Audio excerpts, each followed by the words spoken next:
If you want to board a commercial plane, take a cruise ship, or travel between provinces by train, you may soon need proof you've gotten your COVID-19 vaccines. And we're not just talking about travel here. If you work for the federal government, either in the public sector for a crown corporation or in a federally regulated industry, negotiations are underway to make the vaccine a job requirement. And all of this could be in place by the end of October. Canadians don't want to go back to lockdowns.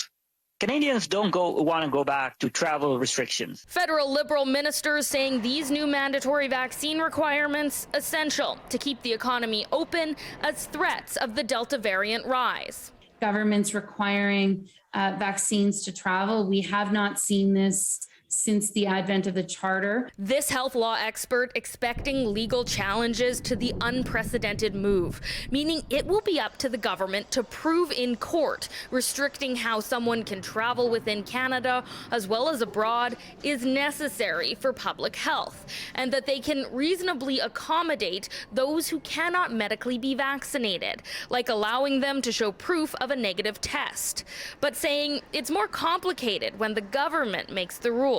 If Air Canada themselves mandated vaccines for air travel, they don't have the same obligations under the Charter, for example, because the Charter only binds government actors. The two biggest airlines welcoming the news Friday that their employees and travelers will soon need to be vaccinated. Both Air Canada and WestJet saying they'll work with the government. As for federal workers and those who work for crown corporations, it's subject to negotiations with various unions and associations. And those who can't get the jab, those will be cases that will be dealt with individually by the appropriate public service managers.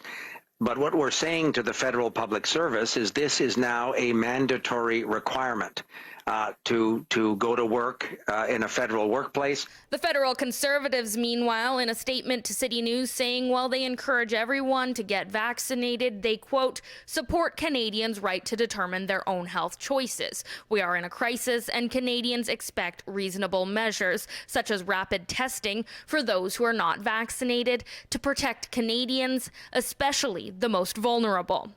In Edmonton, Carly Robinson, City News.